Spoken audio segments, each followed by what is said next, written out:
Hello বন্ধুরা, আজকে আমরা সহজভাবে টেবিল লিখব। 5 এর টেবিল। তো সবার প্রথমে আমরা একটা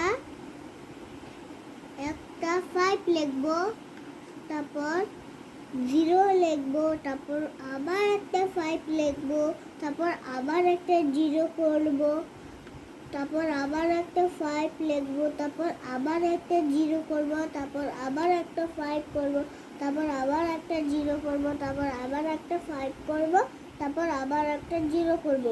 এখন আমরা এখানে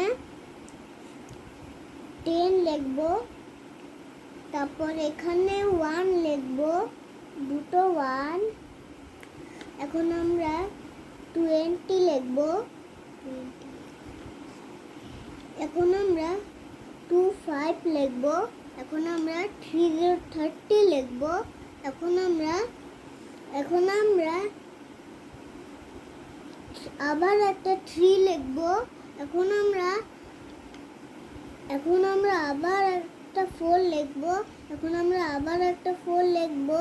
এখন আবার একটা 5 লিখব। তোমাদের যদি এটা সহজ মনে হয় তাহলে এটা আমাকে কমেন্ট করে